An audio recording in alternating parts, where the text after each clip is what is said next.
Well, that won't get us demonetized. You're supposed to wait 5 minutes before being inappropriate, Joan. Was that inappropriate? No, you guys. Hi guys, it's John Corbett. Anyway, hey gays. Anyway, hey gays. It is June Joan after all. Should we play that? Let's play it. Why not? Because it's June. Just because it's June.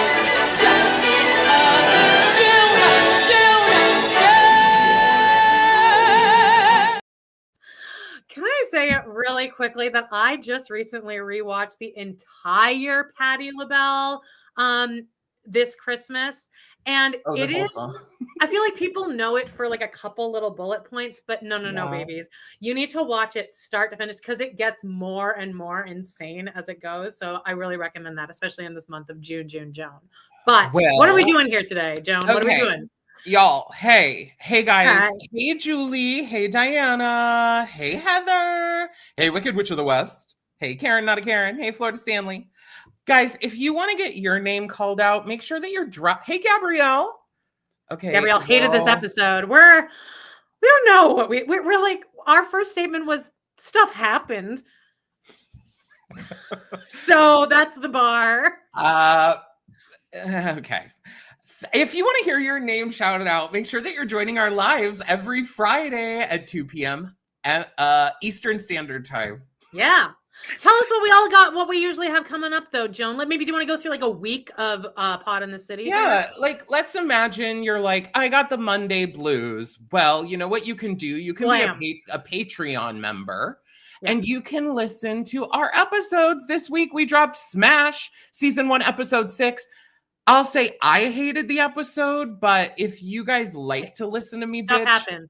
Reel in it. Go on in. You know, you do get Eileen's taking her moment back. Yeah, this is hilarious. Tuesdays we got the regular episode airing. Yeah, that race was this week. Yeah, but actually, you know what? If you're a Patreon member, you get that one early, so you would have already listened to it. But by the way, this episode, the rat race, can you guys all go over to that video and show it some love? Because for some reason the numbers are really down from last week. So go watch this one. We were hilarious in my opinion. I mean, you know what else was hilarious? What? Kristen Shaw. Just kidding. They put her in the straight man role. And it's really weird. Then Wednesday you can join our other live, the weekly roundup. This week we gabbed about the Tonys. Loved it. Yeah. And you know what we want to know is, Hugh, when are you coming out? Just allegedly, I don't know. Girl.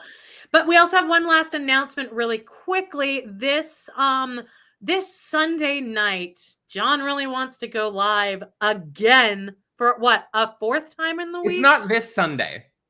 It isn't? This Sunday is Father's Day. Okay, so next Sunday, here's what I thought. I wanted to like sweeten the pot. If you're a Patreon member, this is just for Patreon exclusive. We're going to do a live. Normally every month we do a Pillow Talk episode where it's just us talking usually about sexual stuff. We're going to do a Patreon exclusive live Sunday, June 22nd. And this time, baby, it's at night. So you can, have you could have a little cocktail. You could have a cocktail in the morning.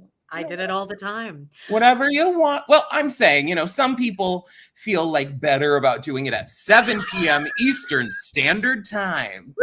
So join us on the 22nd. And we'll be posting the link to this on Patreon. So just join our Patreon and you can come join in our slutty conversations. But let's get into this episode. This is season 3, episode 3. And here's what the description is, even though these are the most boring storylines probably. After surprising news, Seema decides to accompany Carrie to Virginia. Charlotte worries about missing favorable networking opportunities due to her motherly duties. That's it. It's the whole episode description. Also, guys, hey, the title of this episode was Carrie Golightly. Yeah, and would you like to know why? See, I'm thinking, this is going to have some reference to Breakfast at Tiffany's, right? There's going to be some kind of something. Well, you know why? It's because Carrie doesn't pack much to go to Virginia. So Seema calls her Carrie Golightly. Okay. That's a real We're going to put the whole episode title on that. I'm confused. I mean, like, I hate to be this way, but I'm going to get into it. I'm confused. I'm confused, guys. You know what? We had hope. I had hope. Oh, it's Friday the 13th. Oh, yeah. Thank you, Jordan. Oh, do you guys like the Friday the 13th franchise? I love all of them. I love it. I've seen one. I'm going to put the episode now on as I watch the live too. Oh, smart. As I was reading that episode description, it clicked in my head that Seema goes to Virginia with Carrie to be with Aiden. And wasn't there an entire plot line in the last season where they were supposed to go to the Hamptons and Seema like fully spun out because she's like, I don't want to go and be the third wheel to you and your boyfriend. Yet she comes to Virginia for this. She wasn't going to go to Virginia though, but spoiler alert, her real estate firm gets sold to Ryan Serhant or something. And hey guys, if you didn't know, I am actually a realtor, so I should know. Oh, that's a real guy. Yeah, I have the IMDb up, and yeah, he's playing himself. Okay. That guy just opened a branch in Arizona. Like the Serhant group. Serhant. I don't know how to say I never would have known that was a real guy. See, like the way that I roll in my real estate career is a lot more not low level, but like I'm not a part of some kind big of stay firm under the like radar.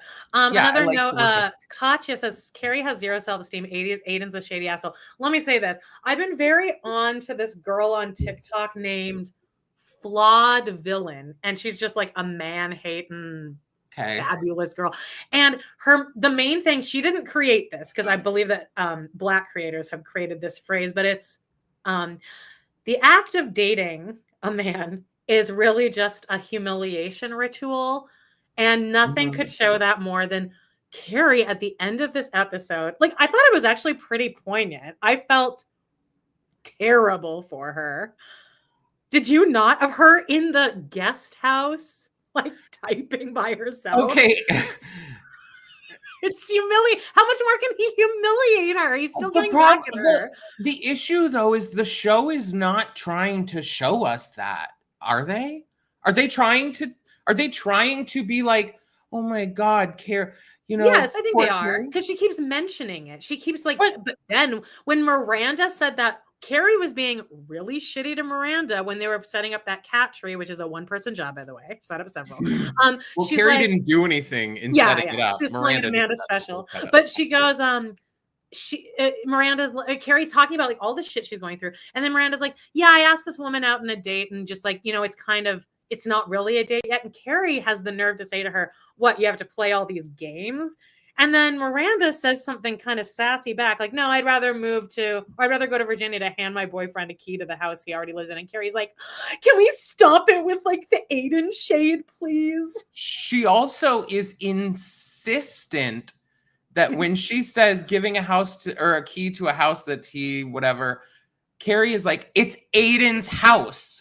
It's his house. He keeps saying, I'm like, would Aiden say, if you ask Aiden where he lived, would he even mention that he has a house in New York? Because I don't think he would.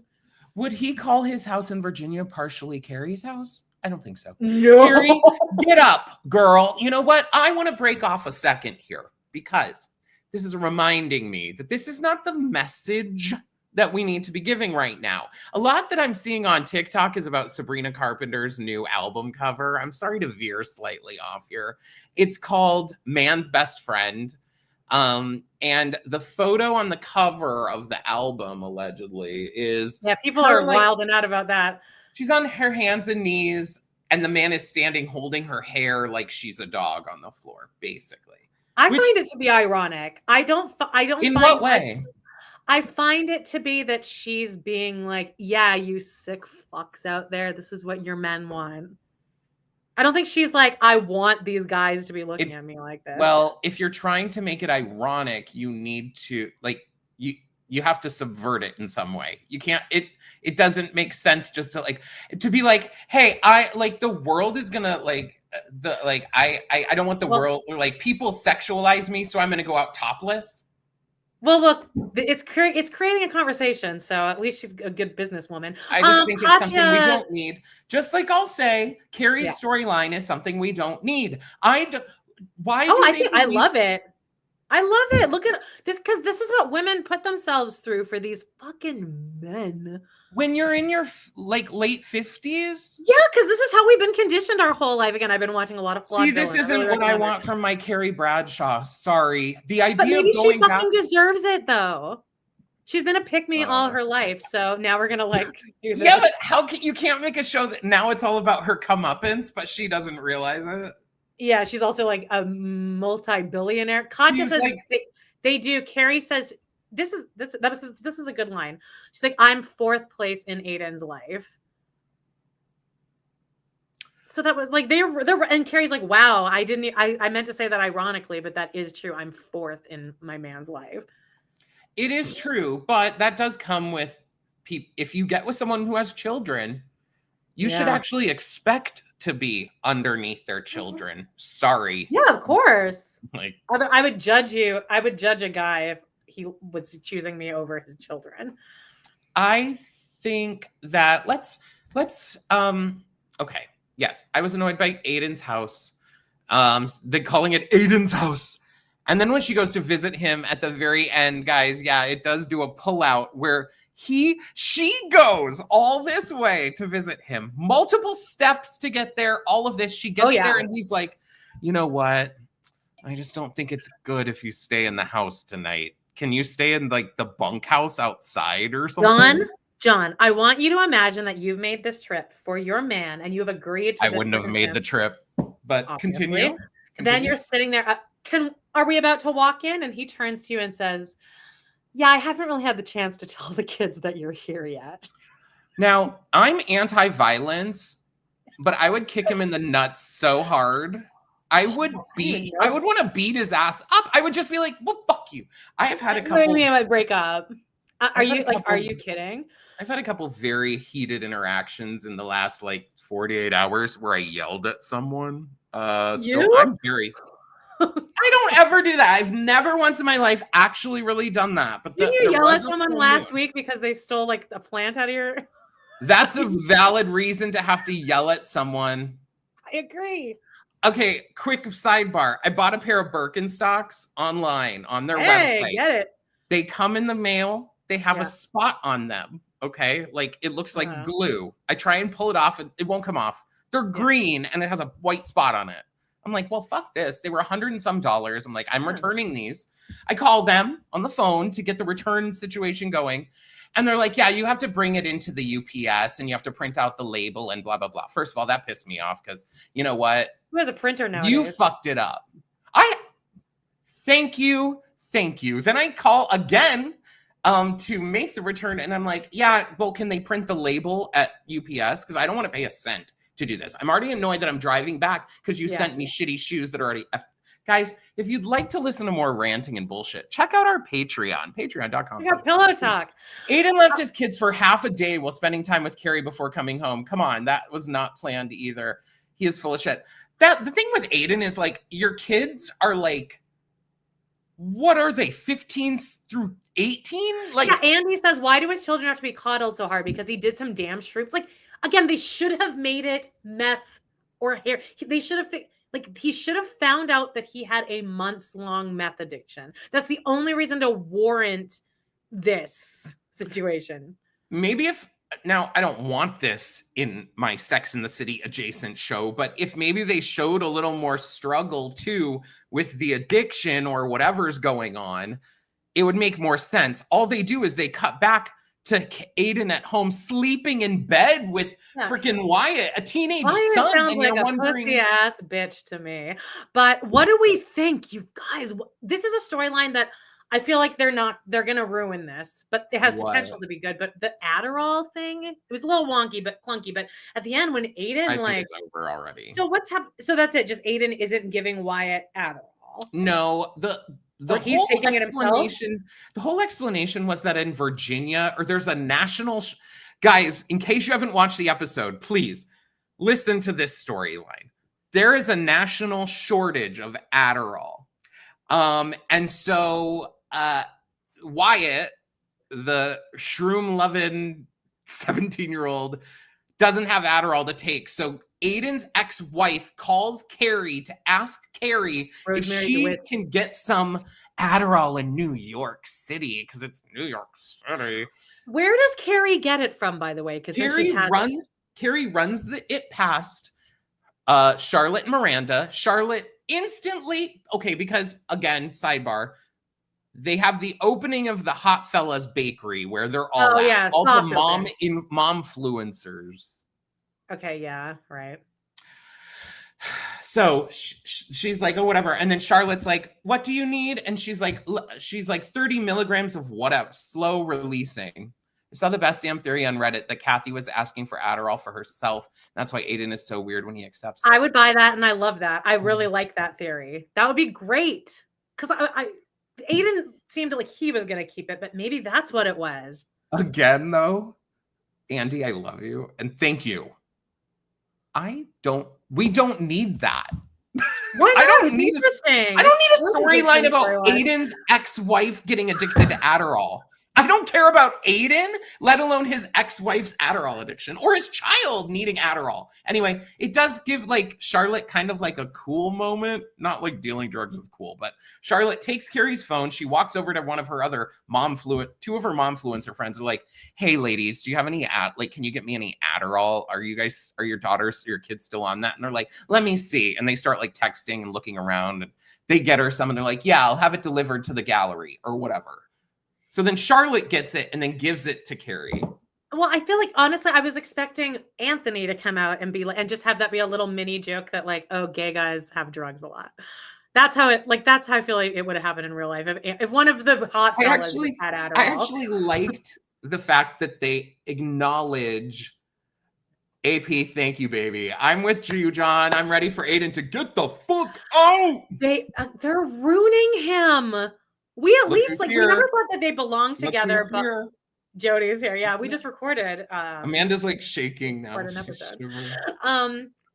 What was I saying? Oh, Aiden. We didn't think that him and Carrie were a good couple, but we all liked Aiden, and like I hate Aiden now. I hate Aiden too. You know, I'll say at the end of this episode when they panned out, I instantly, you know, it plays like at the end and it gives you suggestions. I played season 4, episode 1, because that's the next one that we're technically going to cover on Sex and the City.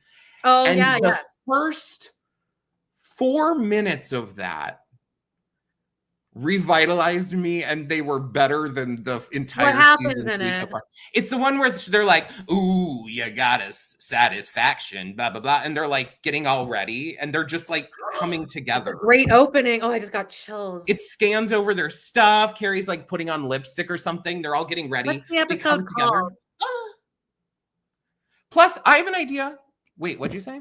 What's the episode called? I don't know. Okay, that's fine. You know what these need though, especially for being 40 some minutes, you should have had an opening thing like you do on Sex and the City, because that instantly sets a tone and the music is like very up and like gives you something. On these, they started off with just like the most like really low energy. It's like, ew. Okay, so here are the other plot lines. Seema, hi Jay Chua.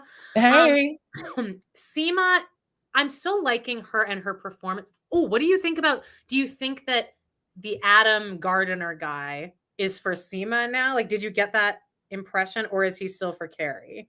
No, I get that impression because we've also seen photos of Carrie meeting this other really hot dude who has like kind of a salt and pepper hair and beard. Cheat on Aiden now. I support you in this. I really think they're gonna. I really think that like halfway through the season, at least, maybe episode 5, because what's the season? 10 episodes. Thank God. They're gonna break up. I think they're gonna break up. I really do. Like they're leading us there. They are. They're making Carrie's life look very unlikable. They're looking at they're showing her and him together. No one in the audience wants it. And then they showed this episode, almost the entire point of her and Aiden's relationship in this episode was like, she calls him at one point and is like, hey, yeah, I just got off the flight. I have to whatever. And she's like, I know you're going to have to drive really, really far to get to where we're meeting. So if you want to wait, and he's like, oh no, that's only like a 20-minute drive for me. And she's like, it is. And then he's like, yeah, so I'm excited. I'll see you at lunch or whatever. And it's to like juxtapose that she's traveled 9 hours to get to this lunch, and he has to drive 20 minutes, and he's very still, like, hey. Even when she's there, he can't let her in the house. That is wild. Because I haven't had the chance to tell the boys you're here yet. And what do you think's going to happen when she walks in? What are they going to like start clawing the walls, tearing everything down, destroying the home? Well, they'll actually probably be pissed, as they have a right to be. Well, I understand. Everyone has a right to be pissed here. Throw her in the bedroom or something and be done. Like, it's not that difficult. Guys, she stays like in the like Airbnb like they have in their yard. Did the boys know that they're still together? Do they think that they're broke? Do they think their dad is single? I have no idea. So many questions. Here were my issues. Here were the notes. Let's go through my notes that I have real quick. First of all, at the top of the episode, it's Anthony pouring out. Right, guys? Freaking. Oh, yeah, let's get into this because you pulled up a picture here. Freaking, what's his name? Mario Cantone, who is funny. Well, no, I don't know. I love Mario Cantone. I do too, but I saw him on Watch What Happens Live, and I saw that, but everyone's like, well, what's he gonna do? He can't bite the hand. He was Oh no, not even that. I just thought his whole demeanor was like he kept jumping over the other person talking. Oh, and he was like he was like on the edge of his chair, like just very much like maybe he was coked out. Well, probably because allegedly they say that Andy offers that to his guests. Heather McDonald said they didn't offer that to her the one time she was on. Everyone hates you, Heather McDonald. Why would Andy offer you that? I know. You're not a celebrity. You're obviously a narc. You're going to go tell everyone. Were you a bartender then? You were the bartender or something? Or was she I think she definitely didn't do well because I never asked her back. Anyway. Okay, sorry. Anthony, we have a dick pic coming up here, guys. Hey, Lozo Salazar. I've never seen you here. Welcome. Yeah, I'm so annoyed with the Adderall subplot. This is basically foreshadowing to a blow up. Aiden's strange look when she gave it to him. Yeah, I don't know if you were here a couple minutes ago, Lozo, but Andy, I think, put a really good theory that the mom has an Adderall addiction. So she called, because she did seem really desperate when she was calling her. She's like, I would only call you if I like absolutely needed it. So that would make, I like that if that's the storyline. But let's get back to the dicks. Question though. Okay, SJP was on Howard Stern and said she had never seen Sex in the City or And Just Like That. I saw that. You're an that's a weird dynamic. That's a lie, because you're an executive producer. That means that you watch every episode before it goes out. Not necessarily. I think it's fun with the show. Well, then you're an idiot. Then I'm sorry, SJP, right. You're a moron if you're an executive producer and you don't even watch the episode of the show that you executive produce. Because it's too cringy. Ooh, I don't like watching myself. Well, then do better. Don't be the executive producer. But this bread shop is opened, and the whole Anthony's storyline is they're doing Hot Fellas Bakery is opening. It's having its grand opening, but the Hot Fellas outside aren't enough. Their dicks aren't big enough. They're just not schlongy enough, guys. Like, yeah, there's a scene where Anthony's passing out free bread and no one's taking it. I'm like, that would never happen. People would be fucking like jumping over each other. Even before that, they have 10 ripped, gorgeous men standing outside handing out the bread, and everyone's ignoring them. So the logic here, Steppy doesn't want to put on the Hot Fellas outfit because he's a poet. But I'm like, then have it as a side hustle. You can do both, honey. Also, where are you doing your poetry? How are you making money? How is the situation? Well, guys, you can be writing poetry in your head while you're doing this. Yeah. Lucky for us. Long story short of this storyline that gets wrapped up very quick again is that Giuseppe is willing to get back in the hot fella's uniform because that's the only thing that brings in customers. Mind you, the moment he's in the uniform, 4 people stop on the street and are like, "I'll buy that, broad. Give me whatever he's selling." Are showing just as much as Giuseppe says. The first guy, Ripped Van Winkle, has a dick snaking down the side of his thing the first part of the episode.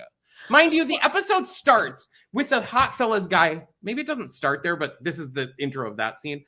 Hot fella's redhead with a beard, leaning, like standing, sleeping, which, y'all, like is anyone standing, sleeping at work? So then Anthony's like, "Hey, Ripped Van Winkle." Oh my God!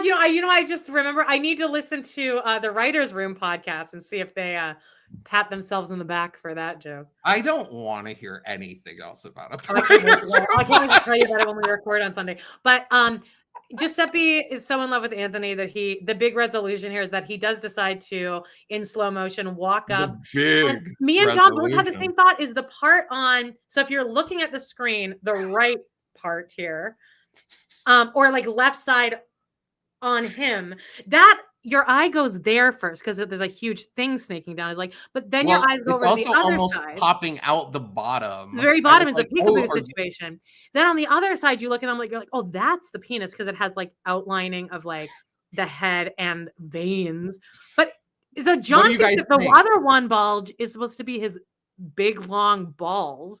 I think the one, like, if we're from what you're looking at on your screen on the right, I think that that's the balls, and then the other one's the dick. But prior to now, they've never explicitly shown the balls like as those being gigantic or anything. Is that how you would hang yourself in an outfit this tight? You'd have to have the balls on one side and the dick on the other. I would assume you put it all on one side. They would, like, the balls would be on the same side as the dick. Yeah, I mean, I don't have a 25-inch dick like Giuseppe does. This seems like you'd be pressing up on like your vas deferens. This is absurd. Like, I understand the idea of showing that Giuseppe has a big dick, but like you're telling me his soft penis is 8 inches long, very veiny and very rigid. Well, it's just very rigid. I mean, I was fine with this though. I loved this. Well, so was I, but like, come on. So this storyline at least was fine. I can't get over certain things because stop with the stupid puns. It's just if you want to make one on Joan. No, if you want to make one, make it good. Don't think, let's think like, oh, I want to use it on Ripped Van Winkle. So let's have one of the hot fellas sleeping.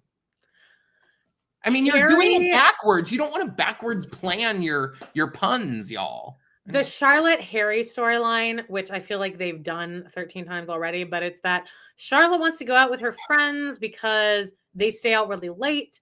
And they make all these sales. So Charlotte wants to hang. And I'm like, well, we all know where this is going is that they're going to do it once and realize, oh, wait, I'm in my 50s and my body can't sustain this. I wouldn't even try this now at age 42 to go out past 9. I got to be real, too. Charlotte, you got plenty of money. You got everything you need.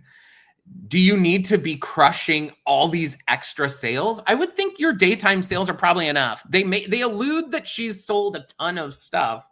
Yeah. Anyway, so do you need to make let Bonnie Milligan, the girl in her like 20s who doesn't have a lawyer husband to support her, let her make the sales and you can just like flutter along at the gallery. She had a minorly funny line where she was like, oh yeah, the Dutch guy talked to me and he said something to me and I almost came in the club. And I was like, oh, okay. Yeah, she's funny. I mean, fine. But then they're giving Harry, remember Harry last season with that wig and he like put on that wig and he was trying to like, he's carrying around a skateboard. Like, why? We don't need Harry to be zany. We get a Harry and Carrie scene. And guess what, guys? Guess what? They make a Harry Carrie joke. Oh, I missed that. But it starts out with Carrie being like, Harry, when you said this would only take 20 minutes. I have other stuff to do today. Like, that's your like Such friend's as. husband. You're being a real bitch to him right now. Also, then at the end of the scene, Harry suggests they start a podcast. Is this Together. before or Harry after and Harry Carrie. pisses himself in the bathroom because he can't get his jeans unbuttoned because jeans with buttons haven't been around since the what 80s? What did you guys think? You guys in the comments. What do you guys think? No one said anything in a second here. I definitely thought Giuseppe's giant dick would get a bit more, traction. Karen said, if there's a shortage of Adderall everywhere, and Charlotte says every mom she knows is looking for it, I agree with this too, because I'm like, so is it available in New York? Because Charlotte says, yeah, everyone I know in New York is looking for Adderall too. So are people just handing it out to Charlotte? I guess maybe they're implying that they're all rich and privileged. And I mean, there was no indication of this, but that's what I want to assume, is that they're all rich and privileged enough that like they don't have to worry, so they can give out their Adderall. But Aiden's fabulous wife, who when they show her is in a beautiful setting, wonderfully dressed, she's unable to track down any Adderall because she doesn't have money or resources. If Samantha was still on the show, they could have just wrapped that up by being like Samantha saying, don't worry, honey, I got it. I got the connection. And she would have gotten Adderall. Because that's what you can do with Samantha's character. Don't make me sad. Okay, what else? What else happens in this? Samantha was on this. Seema gets mad because her producer friend got offered another movie, and then she's like pissed at her, and then her friend's like, "That's well, LTW." LTW. Sorry, is that what I said? What did I say? You said Seema. I said Seema. Sorry, LTW. And then the producer is like, well, to be fair, Seema, you've been dragging this thing out when we were supposed to be wrapped up like a while ago. And then LTW is like, well, that's because I have kids. And then the producer is like, well, I don't have kids. So sorry. I actually kind of liked that. I did of course I liked that. You know what? I'll be honest. Maybe LTW's is kind of the only one that I minorly care about. Well, we didn't even mention Miranda. Miranda pines back and forth about her Brit lady. The Lorraine Newman crossed with what's her name from The Office? The British one from The Office. Oh, Catherine Tate. Catherine Tate / Lorraine Newman. Guys, I'm not sober like Miranda, but let me know. Hey, guys, just questioning.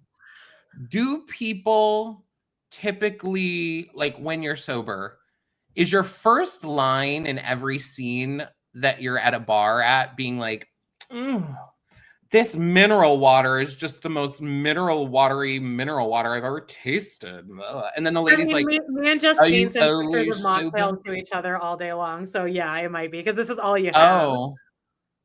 Oh, okay. Like I feel like I would. I don't do it to be obnoxious. I'm just like, I'm genuinely like, this is what I have to work with here. So if there's a good mocktail put in front of me, I'm always appreciative.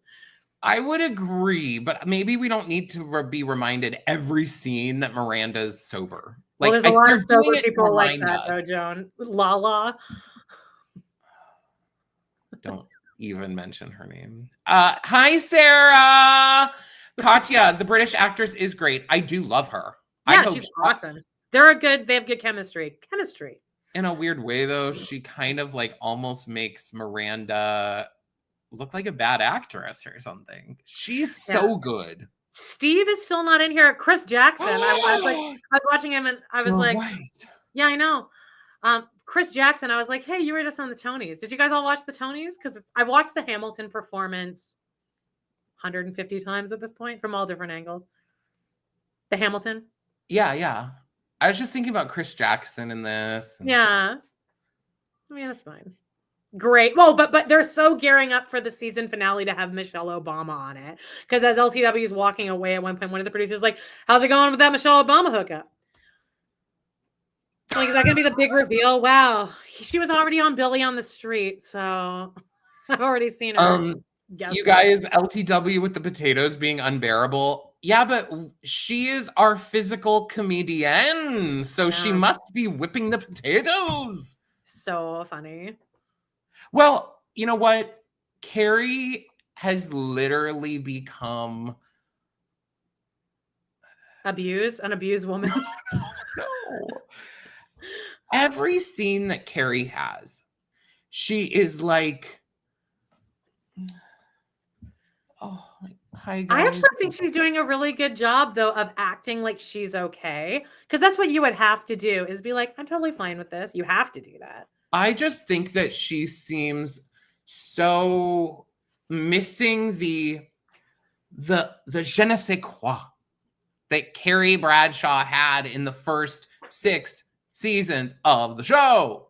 She's just so like bland. But at least everyone around her does keep bringing up like, you sure you want to keep doing this with that? I get that, but I don't think that's going to change her personality on the show. She's like, here's my example. The very first thing that happens is Amanda, the editor, comes on, or not her editor, she's her book manager, something. Yeah, where she's like, here's some opportunities for you, Carrie. You can go to this one thing. Can't remember what it was. Think in LA, and it was some amazing thing. Second, you could go to South by Southwest and do someone where a person who you admire, you idolize, interviews you.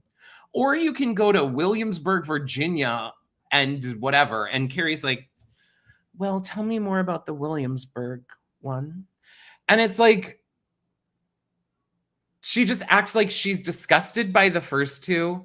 Like, oh God, like, oh, South by Southwest, like being interviewed by someone. Well, because she can't be bothered to actually help her own career. Well, it's just not Carrie. I'm just not Anyway. So what happens in the next episode, do you think? I mean, again, this second episode was truly abysmal. So like, again, the bar was low, but this was better. They're setting up storylines. I'm really excited about the Adderall thing. I think it's over. I'm hoping that by episode 5, Carrie and Aiden have broken up.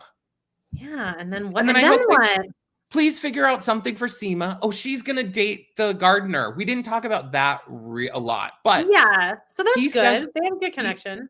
He says a line that I was like, wow. She's like, take care of my shoe. Don't let my shoe out. Which is a cat, guys. And by the way, Sarah Jessica Parker did adopt that cat. I think it was maybe Karen, not a Karen, told us that. But so when we were like, yeah, Sarah Jessica Parker doesn't seem to have a really good attachment to this cat, she ended up adopting that cat. So there we go. Gabriel says, I hope the show gets worse. I do too, actually. Yeah, it's more fun to watch that way. Well, actually. Right now the storylines are just boring. Like, bring back Che Diaz. At least Che Diaz was like interesting. I would squeal with excitement if Che all of a sudden showed up for a little cameo. And Patty LuPone still hasn't been on yet. What if they just brought Che back like halfway through the season, unannounced, not part of the marketing, anything, and then it becomes like Miranda can't decide if she should go back to Che or be with the British lady. And she will go back to Che because you always go back to the toxic. Of course. That's more fun that way. All right, is that it for in the last episode? Is that kind of everything? No, because you cut me off when I was in the middle of things. I was actually giving a thought and then you switched. All right, go. Seema is talking to the gardener. Yeah. And she's like, don't lose my shoe. Don't. That's not Seema. Carrie's saying that to gardener guy. She's like, don't lose my shoe. Please take care of my shoe. Which, why is it your gardener's job to take care of your cat that should be inside the house? Yeah, true. Why would it be in the garden anyway? Anyway, then he says, while looking at Seema, this is why this is happening, because he's like, I've never met a kitty I couldn't bend to my will. Oh, yeah. That's pretty hot.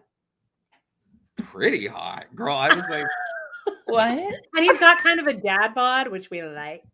We like it. I'm going to die if that's considered a dad bod. He has like a full tight body with a tank top on. But his tank top's like a little tight. I think it was a little tight. Well, Seema's he's wearing a shirt that's like says home of the Whopper. And Seema's like, it takes a lot of balls to wear a shirt that says home of the Whopper. And it's like, does it? Yeah. Well, I can't wait to listen to the Writers Room podcast and see what they say about this. But we saw Jay Schwa asked how many episodes will it be? I think 10. So we still have 7 more of these to do. I think there's actually going to be 12 because wasn't there 12 last season? Well, I guess we're all in this for the long haul, guys. Here's what we need to do. Get y'all, and just like that, if you're listening, choose a song to be the theme song. It doesn't even need to be as like, it doesn't need to be as iconic as ba-da-ba-bum, ba-bum. Give us a play on that. Give Carrie walking down the street. I don't even care if she basically does the same thing as in the first one. That. Have her get splashed by a freaking Uber or something. Like, that's cute, yeah. You know, a self-driving car splashes her. I love it. Updated. Shit. But get us something to like. That is the big thing that I took away from playing season 4. Like right after that, I was like, that jump starts you into the episode. This is like, it always just starts with blah, blah, blah, blah. And it's like, and just like that. And it's Carrie like sitting and writing about her 1800s home, being like, she wore her petticoat and she finally realized that she had made the long journey, but John, was it worth it? I don't know if you're picking up on the metaphor here. She's writing in third person, but it's really her she's writing about. She doesn't want to connect with the character, but it's her. Michael Patrick King will let you know. Wait, no, Amanda, no, he does not. They're slapping us in the face with the metaphor. See, I thought you were I thought you were making like a joke because it's so over the head that I'm making a joke. I agree. They explain. No. Another reason not to listen to the writer's room, y'all. Okay, there's a lot going on here. A Cybertruck splashes her. There's a house 2 doors down from me that has a Cybertruck, and I'm like, you live in Braeside, sir. You look ridiculous. Go ask him if the glue has fallen apart yet. Yeah. I haven't seen it in a while, though. I wonder if he was like, I can't be driving this thing. It probably. So Carrie can fly. Oh, sorry. Go ahead. Why do you think she couldn't fly? Just question. And she's ballsy but dumb to hide prescription pills in her bra. Train to San Francisco that time. Oh yeah, the big journey. Which is let me give an example to wrap this up of how Carrie they pass off the pills. Okay. She's like, oh, hey, cover me. Let me see. Do I have something here? She's like, here. Oh, I have this little thing. She's like, hey, cover me to Seema, who's on the plane. And then Carrie pulls out a bag of pills and is like, cover me. And then she like sloppily like shoves them in her bra. And then they're like half hanging out of her top. That is how you're. I have flown with weed in my bra internationally several times. Before they got the full body scanners, I was rocking. I'm just not going to incriminate myself about anything, but taking other person's taking prescriptions on the pills on a plane ain't, nothing's going to happen to you, baby. Yeah. Well, fine. They're not looking for you. You know what, Jay Schwa, though, you're probably right. So we are only speaking from our experience, actually. White privilege, baby. Here's what I'm going to leave us with then. I already gave a nice little bitch moment on our weekly roundup. Guys, what's happening right now with ICE and all that? Oh, here we go. Amanda! It's bullshit. Thank you, Jay Schwa. White privilege. I'm sick of it. Fuck everyone. I mean, it's crazy. We need good people. Anyway, I don't want to get into it. So here's what we should do before Amanda hates me more and just wants to punch me in the balls. I do want to say we have a couple things coming up. Or you could go there right now. Go check out our Patreon, patreon.com/podinthecity. $6 a month gets you like ad-free early access to our regular episodes and bonus episodes every week. This week was Smash. We've also previously done Vanderpump Rules. We did a few episodes of other things. And then we're doing Pillow Talk live, baby! A week from this Sunday. So June 22nd, 7 p.m. Eastern Standard Time. And now I would suggest doing it from bed, but you know how Cox Communications works here. And don't move. So it will be cozy. It will be Patreon exclusive. And the link will be over there. So check it out. And check out all of our other stuff. Check out our weekly roundup, our live on Wednesday. And make sure that you're subscribed and that you're hitting the little bell thing so that they'll notify you when we go live again. Hit like. Oh, and lastly, right now. Julie, thank you for the Julie! super. Thank you so much. Julie, Thanks for joining us, guys. And we'll do a full recap of this. That'll come out on Tuesday. So great. No, yes, Julie just for us saying thanks. Julie sent us a super sticker. Thanks, babe. And if you want to send us one too, you can. We love you guys so much, and we can't wait to see you next time on Pod in the City. Bye.